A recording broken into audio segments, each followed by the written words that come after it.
Hello, Changemaker. Welcome to the Innovation Room. A place for business leaders, Change agents and change champions. anyone who wants to know where digital transformation is taking us, A place that sparks ideas. and explores what's really possible with software and technology. Ready? Let's see what's happening.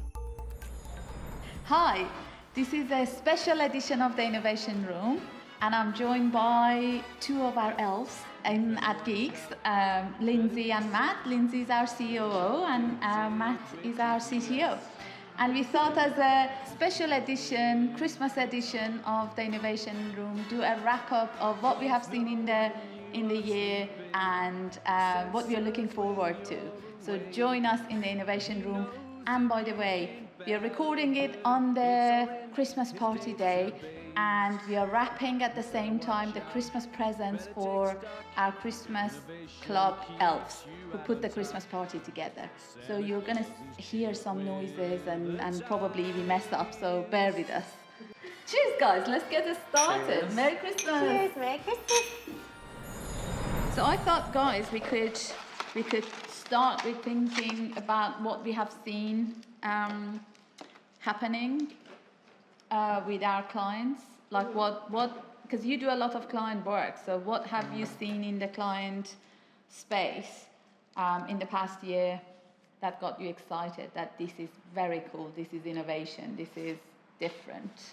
I have seen a massive shift in their approach towards technology and innovation, and I feel like they are being more open-minded about seeing the potential, because normally businesses want short-term immediate impacts and results, but what I've seen is that because the world changes very quickly and there are a lot of new technologies and possibilities, they are more open to explore the opportunities and start with something small and see the potential of a technology or an idea, and then work off that instead of waiting for something to become mature and then designing something that is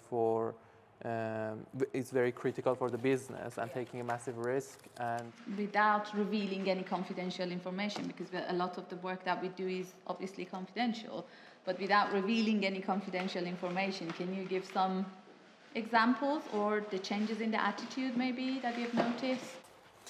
a very cool example that I have now is based on a project that is for solving problems in a very reactive way, but now based on data analytics, AI, and technologies like that, the client is moving towards more proactive, so predicting the problems that can happen in the future and what they can do to prevent those problems, because it's a lot cheaper and easier to prevent something as opposed to solving that problem. I found that very interesting and very stimulating in terms of designing something that can see the future and predict the behavior of a society in the future. I have definitely seen, like in exactly what you said, I've seen the change of attitude in terms of asking us what's possible, as opposed to coming and saying, oh, we want to implement this, we want to solve this problem this way. We have had a lot of instances in the past year that the clients came to us and said, this is the problem, what can be done, how it can be solved. Or when we went to them with a specific suggestion and what we think, they were very, very interested. So I think they're what we call in our digital evolution space, what we call liminal spaces, being able to lead and manage the uncertainty of what's not and what's yet to become. I think they are becoming better and better in that. They are becoming more and more skillful in managing that chaos of the innovation, where innovation actually happens. Yeah. And their strategies have changed as well, because I remember a few years ago when we talked about more flexible and expandable architectures, most of our clients were opposed to that approach, because Most of them thought that these are buzzwords and they don't add value. But within the span of a couple of years, most of our clients now want more flexible architectures. And our job has become very interesting because we have to convince them that there should be a balance between flexibility and Complexity. and seeing results. Yeah. And the fact that they are thinking about their approach has changed. They don't want a system that is the solution to their problem. They want a system that can change in the future and evolve, and that is a very mature approach to software. I completely agree. I couldn't agree more. And what's really cool about that is that the mindset and the vision of the leadership in the businesses has massively evolved.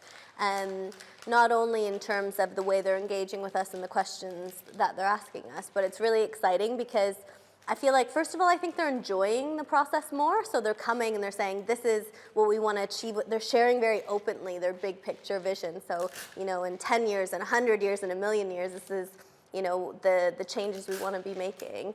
And the most exciting ones are like the really cool things that they're doing to solve big problems in the world. So that's something that's really different.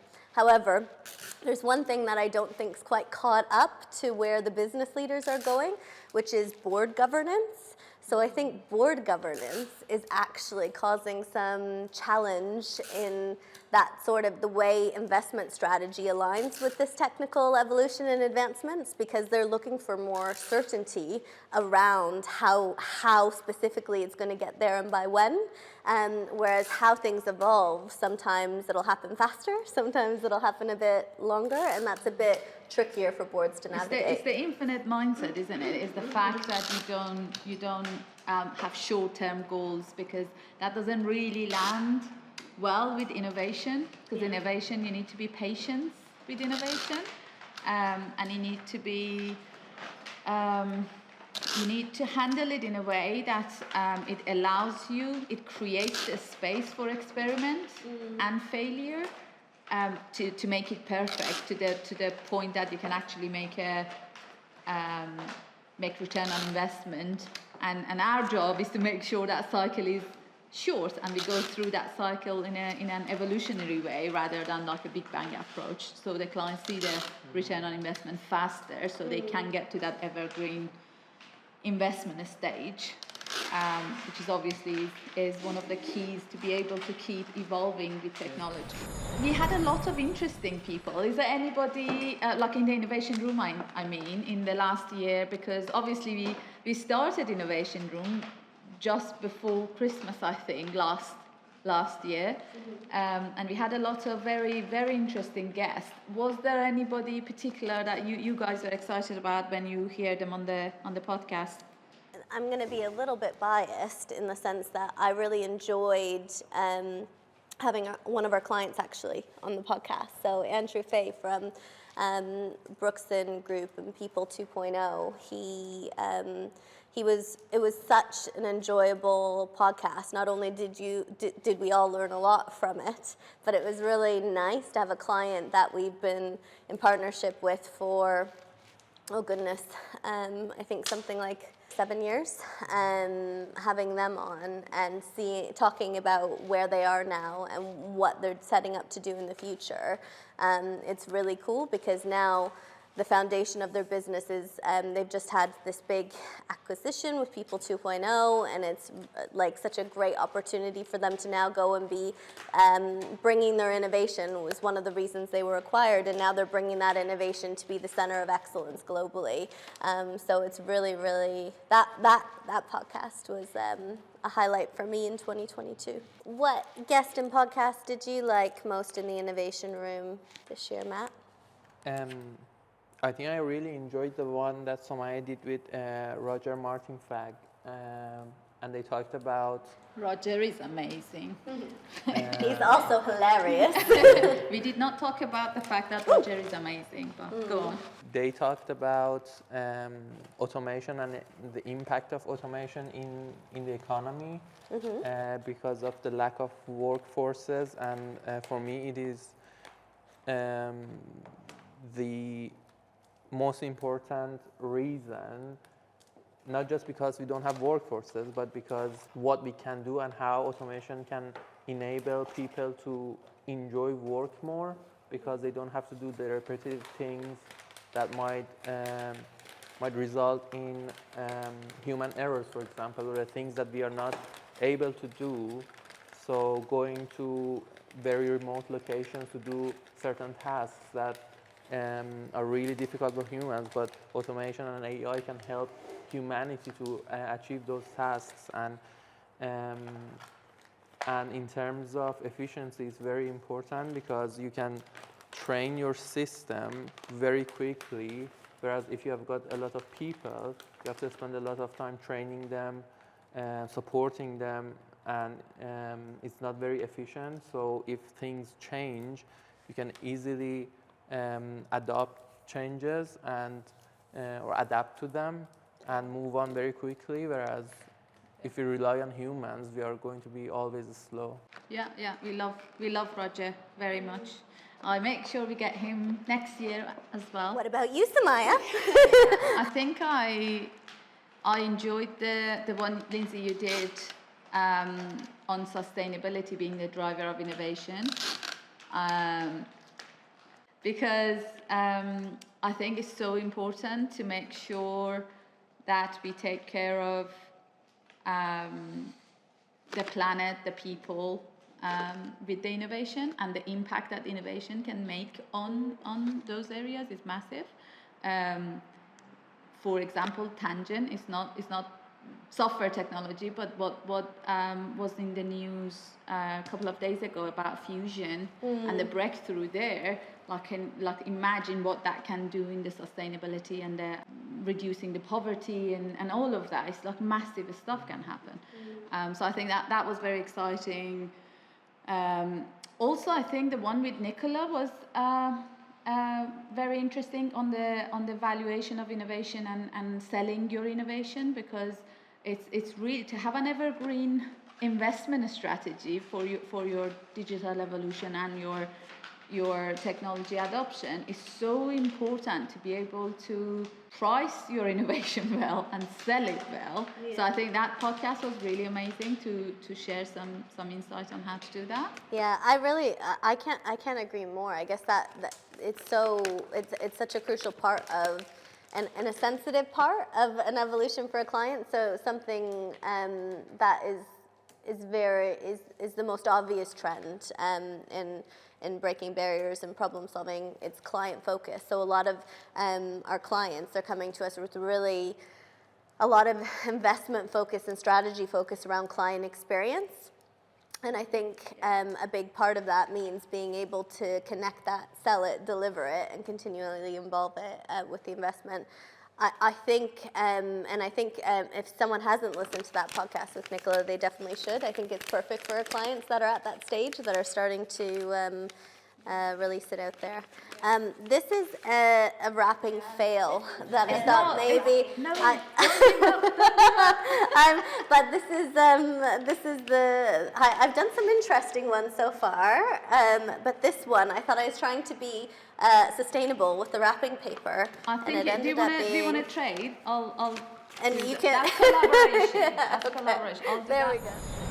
There has been a lot of really exciting new development in the emerging technologies in the past few months. And I was thinking we should probably wrap up by picking a few of them that each of you are excited about and you want to bet. And next year when we do this, we see what has happened with them. So what's your favorite? What has happened? Well, will you kill me if I say what my favorite, my genuine favorite is? Let's agree. We have a favorite. It's a recency bias, maybe, but I've recently become obsessed with ChatGPT, and at the risk of sounding basic, because I know everyone is obsessed with ChatGPT. I was gonna say, I think we have it. We might have the whole company might have brought it down a few days ago. It went down because of how much load it had. But I think we are all very excited about what it does and how it does it, because it's not just the one-dimensional conversation chatbot. It does really cool stuff. So we got it to. Do you want to? Because you did it, Lindsay. Do you want to go ahead and say what you did? How did you use it? I think what's really cool is I think it unlocks and untaps a lot of creativity. And then the fact that it's open source AI, it is doing really, really clever things. So, for example, some of the content that our clients will see, we created a card and it inspired a poem, or I think I got it to do a rap for digital evolution in Santa. And it was really, really cool. And what else did we do? We did quite a few things. We have a Valentine's card coming up in February. That'll be quite fun. You could imagine like a bunch of geeks testing and trying to break a piece of AI. It's fun. We got it to do multi-select question out of one of our training pieces. And it was fascinating. I was like, oh my God, we can get so many good questions created. So it's very, very interesting. I got it to write a letter from Simon Sinek to President Obama and President Trump to see how clever it could be. And it did caveat that he doesn't know Simon Sinek enough to do that, or he's not in his mind to know what he would think. But based on his publicly available information and publications, it was very believable. It was like really spot on, which is really, really cool. So Matt, what about you? And can you pick something that is not AI related? Because we can pick a billion different AI ones. It is remotely AI related, but the concept is very interesting. I'm very interested and excited to see how much companies are investing in smart glasses, because we have had a lot of smart devices, but they haven't changed. So we have had smartphones, smart watches, but I think the next big breakthrough is smart glasses, and the challenges they have is the weight of the glasses. But if companies find a way to create smart glasses that are actually usable, anything that can expand the capacity of human beings, it's going to be I think it's very all of the stop making noise. I think it's very interesting. All the AI stuff, be it soft AI or the hardware type of related, they are very. It's all about bringing harmony between humans and technology, and that's what it makes it exciting. It's creating the next. I think that might be the next evolution of humans. When you're so enabled with technology in a very harmonic way that you can't say where the human finishes and where the technology starts. It's such a great collaboration that it's almost like there is a concept of cobots that is becoming, especially in the manufacturing space, that is becoming a term, and it's a replacement of robots. So the concept is like collaboration between humans and robots, so cobots. And I think they are very, very exciting to see where they go. I'm excited for how the virtual spaces are connecting with physical spaces as well, and it's interesting building on the smart glasses and technology advancements there. There's a lot of physical barriers that, because of limitations that we face, that these sort of virtual technologies will break for people, and there's a lot of real applications for our clients, their teams, and their clients that I'm quite excited about. And now that the hardware is, I think, catching up to the ideas, I think we're going to start to see more and more.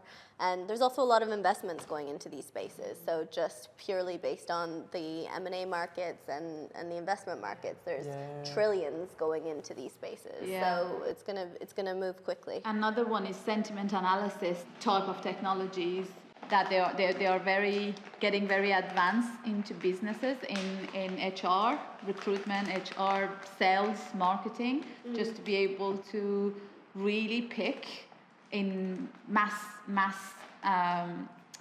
numbers what's the sentiment that is going on. And we talked about, for example, using sentiment analysis in our R&D and innovation part of our own digital evolution to be able to pick up what the client needs, what they might be needing if based on the conversations they are having with the team or what's going on in the documented data that we have. So very, very exciting stuff. Is there any Christmas message, wish you would like to share with the world, with our audience? I hope to see lots of new opportunities to partner with people in the new year that are, I'm feeling like big-hearted right now, season of giving. Like, I would love to see people and, sustainable investments going into solving some, some big world challenges. So that would be my wish for 2023, is that we get to partner with some really cool people doing some really cool things. I wish everybody a very balanced life, because we talk about technology and AI and smartphones and stuff like that, but I think there has to be a balance between technology and then the analog world, because I think we are humans, and ultimately we need to take care of ourselves as well. And I wish you all a very Merry Christmas, and I wish that you get more joy out of your digital evolution journeys, because we know it's hard, we know it's a tough journey, it's not for light-hearted. So we wish you a very joyful year as you're going through the journey of evolution. Merry Christmas!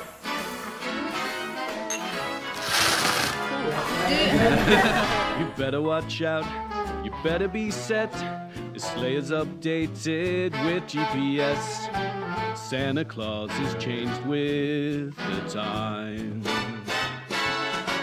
Drones know when you are sleeping, sensors when you're awake.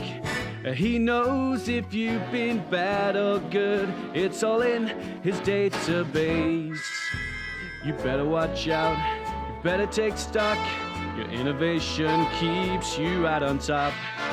Santa Claus is changed with the times.